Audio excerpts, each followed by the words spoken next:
Bismillahirrohmanirrohim. Assalamualaikum warahmatullahi wabarakatuh.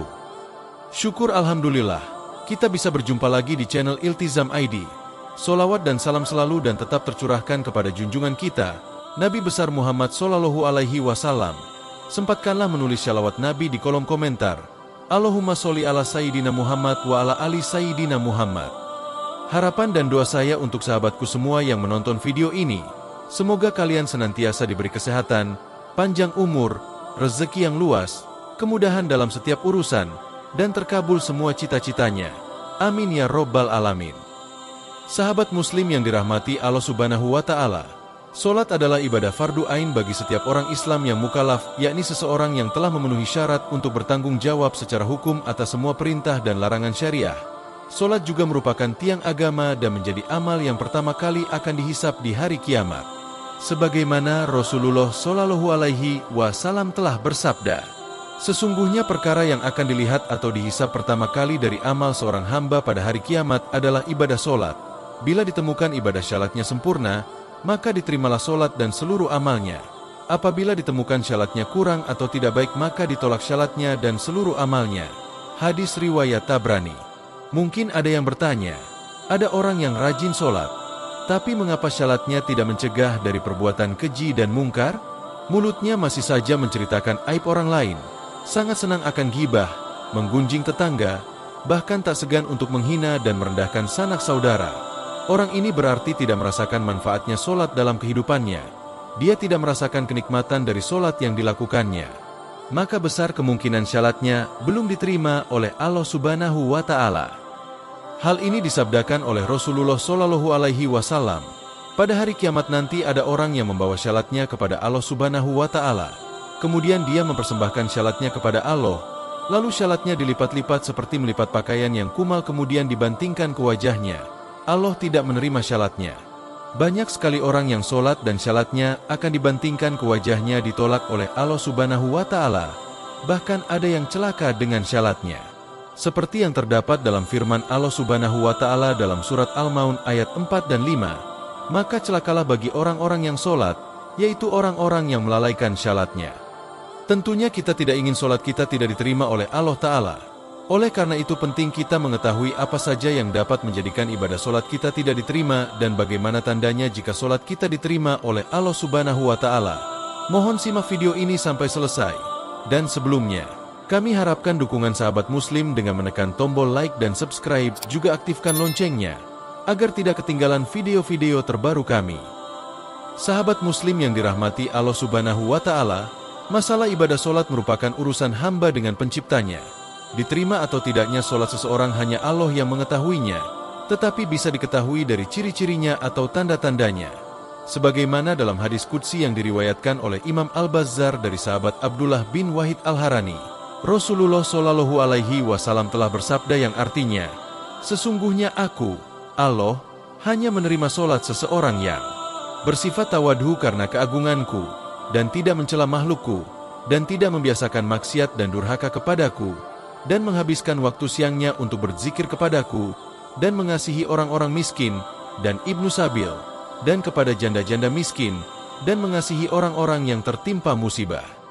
Dari hadis tersebut, dapat disimpulkan bahwa orang yang diterima syaratnya oleh Allah Subhanahu wa Ta'ala memiliki ciri-ciri atau tanda-tanda. Di antara tanda-tandanya adalah 1. Solat yang dilakukan dengan merendahkan diri. Maksudnya solat yang dilakukan dengan khusyuk, menjiwai, takut, dan merendahkan diri di hadapan Allah. Sikapnya selalu tawadhu karena keagungan Allah, rendah diri terhadap sesama, tidak sombong, dan selalu mengagungkan kebesaran Allah. Patuh terhadap segala aturan yang ditetapkan oleh Allah Subhanahu wa Ta'ala dan rendah hati, tidak angkuh. Para ulama mengatakan kalau kita sudah berdiri di atas sajadah dan mengangkat tangan untuk takbir, ketahuilah bahwa kita sudah meninggalkan dunia ini, sudah menghadap Allah Subhanahu wa Ta'ala seperti Rasulullah sudah berada di Sidratul Muntaha. 2. Dia tidak menyombongkan diri kepada makhluk Allah Ta'ala. Tawadu dalam solat melahirkan rendah hati dalam pergaulannya dengan sesama manusia. Kekuasaan tidak menyebabkan ia sombong karena ia tahu bahwa kekuasaan adalah amanah Allah.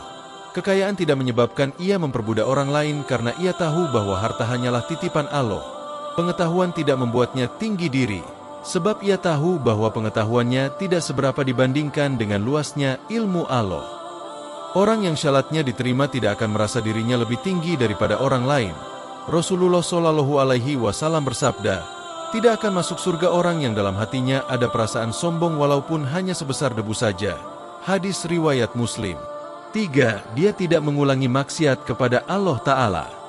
Dalam hidup sekali waktu kita pernah jatuh ke dalam maksiat kecil atau besar. Mungkin pernah kita palsukan angka dalam kwitansi. Mungkin pernah kita berdusta kepada orang lain. Mungkin kita pernah menyakiti hati tetangga. Mungkin pernah kita memanfaatkan jabatan untuk memperkaya diri. Bahkan mungkin pernah kita menyebabkan orang lain menderita dalam hidupnya. Barang siapa syalatnya tidak menyebabkan dia menjauhi kekejian dan kemungkaran, maka syalatnya hanya akan menambah dia jauh dari Allah. 4 orang yang mampu mengendalikan hawa nafsunya. Rasulullah Shallallahu Alaihi Wasallam bersabda, barang siapa yang syalatnya tidak mencegah dari kejelekan dan kemungkaran, maka syalatnya hanya akan menjauhkan dirinya dari Allah Subhanahu wa Ta'ala. Hadis riwayat Muslim. 5. Selalu berzikir kepada Allah Subhanahu wa Ta'ala, baik pada waktu siang maupun malam. Menyempatkan diri untuk berzikir kepada Allah Subhanahu wa Ta'ala meskipun urusan dunianya sangat sibuk. Ada seorang sahabat bertanya kepada Rasulullah Shallallahu Alaihi Wasallam, "Ya Rasulullah, syariat Islam sudah banyak pada diriku. Ajarkanlah kepadaku sesuatu yang bisa aku pegang teguh untuk selamanya." Nabi Shallallahu Alaihi Wasallam menjawab, usahakanlah lidahmu selalu basah menyebut nama Allah. Jangan biarkan lidahmu kering tanpa menyebut nama Allah. Berzikir bukan saja disyariatkan setelah sembahyang, melainkan juga pada setiap saat ketika berdiri, duduk, bahkan berbaring. Pada satu majelis saja, sahabat menemukan Rasul membaca istighfar 100 kali. Allah Subhanahu wa Ta'ala berfirman, yaitu orang-orang yang beriman dan hati mereka menjadi tentram dengan mengingat Allah. Ingatlah hanya dengan mengingat Allah lah hati menjadi tentram. Quran Surat Al-Ra'd ayat 28. 6 orang yang menyayangi orang miskin. Kalau diterjemahkan dengan kalimat modern, hal ini berarti orang yang mempunyai solidaritas sosial. Dia bukan hanya melakukan ruku dan sujud saja, tetapi dia juga memikirkan penderitaan sesamanya. Dia menyisihkan sebagian waktu dan rezekinya untuk membahagiakan orang lain. Rasulullah Shallallahu Alaihi Wasallam bersabda, orang yang dermawan dekat dengan Allah, dekat dengan manusia, dan dekat dengan surga. Sedangkan orang yang bakhil atau pelit jauh dari Allah, jauh dari manusia, dan dekat dengan neraka. Solat yang diterima Allah tampak bekasnya dalam kehidupan orang yang melakukannya.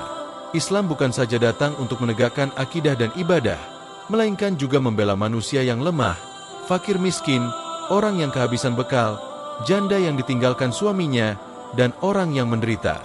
Orang kaya yang membuat sudut kecil di rumahnya untuk sholat tahajud di malam hari tidak akan diterima syalatnya bila ia membiarkan tetangganya mati kelaparan. Bila tidak tersentuh hatinya oleh penderitaan orang lain, bila acuh tak acuh saja terhadap masalah kemiskinan bangsanya. Rasulullah Shallallahu Alaihi Wasallam bersabda, tidak akan masuk surga orang yang kenyang, padahal tetangganya kelaparan di sampingnya. Sahabat Muslim yang dirahmati Allah Subhanahu wa Ta'ala, coba kita renungkan bersama tentang tanda-tanda orang yang diterima syalatnya oleh Allah Subhanahu wa Ta'ala. Maukah kita seperti itu?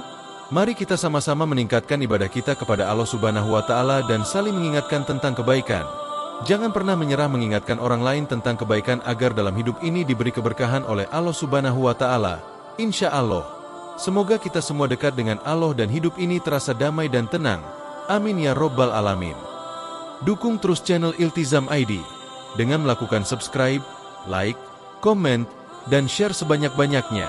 Semoga kita mendapatkan pahala zariah. Amin. Semoga berkah. Wallahu a'lam bishawab.